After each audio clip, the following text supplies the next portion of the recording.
My sense of Mary when I met her was I just knew she was going to be my wife.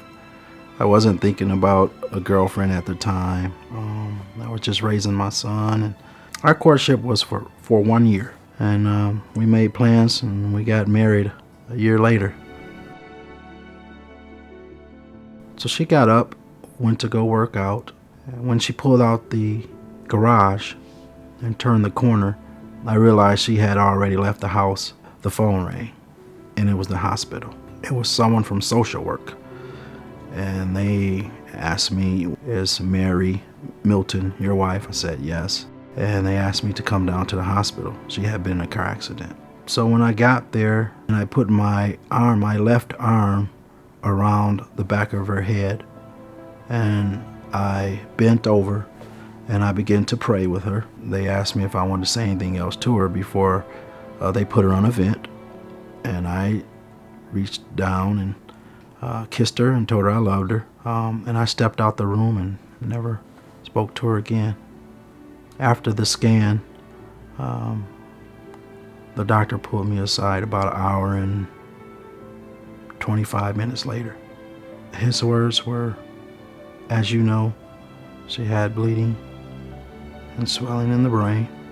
However, because we weren't able to slow down the bleeding because of the swelling, she lost a lot of oxygen and she has no brain activity." When you're with someone 16 years, you're used to their smell, their touch, their laugh. You're used to everything about them. And to think about not ever having that, it was so hard. It's like, how am I gonna go on? How am I gonna move forward from this? Organ donation was something that we didn't agree on. I was a no. I was against it 100%. It's just because I just didn't trust the process. I wanted to do it, but I didn't trust it. She was strong in her position. She knew what she wanted. And that's what I loved about Mary, is that she was adamant that it was the right thing to do. Gift of Life Michigan is the organization that works with families, hospitals, recipient centers to be able to pull off the miracle of organ transplantation. I describe it as the last chance for somebody to be able to give life to somebody else. It's a gift of love. These gifts that these individuals are giving, it's the most heroic act that anybody could do at the end of their lives.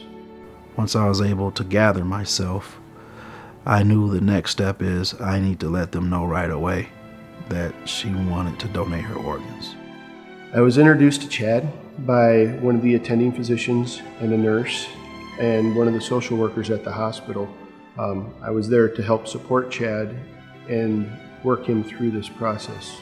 There was a team that came to me from Gift of Life, and they were very respectful, and they assured me that they would do everything they can to carry out those wishes. Chad had some concerns about how the process takes place. Every step of the way, he wanted to be involved. He wanted to be a part of his wife's wishes. When we were leaving to go to the operating room, I gave Chad a big hug and told him that we would be with Mary the whole time. With Chad's request of a prayer being read, just prior to her heart stopping, we were able to have one of the chaplains from the hospital come in and read that prayer. And we recorded it for him and sent it to him right after it was done. Mary, go, for God sends you. Go, and God will be with you. The Lord God will be with her. And he knew that it would be just a short time that the team would be taking that heart and going to save the life that it was going to save. For me, that moment was what she had wanted was being fulfilled, her wishes. And I also felt good for those recipients, knowing that somebody was soon going to have a heart. Mary's spirit lives on, It's going to continue to live on. This is my wife's heart. I love you, baby. Thank you. God bless someone with the heart of my wife. This is my wife's heart. May Yahweh bless them. Keep them. Give them peace. Shalom. Thank you so much. God bless you all. Drive safe. Coming back toward you. They answered all my questions. They hugged me constantly. I felt like they were working for her. I felt like they were fulfilling her wishes. I felt like they were honoring her wishes. I felt like they loved her. Trustworthy is the biggest word I could use for Gift of Life. They're trustworthy. You can trust them. They're compassionate. They care. It's personal. And for me, that explains it all. It was the promise that was kept by Gift of Life, that they would do everything that they said they would do. They kept their promise.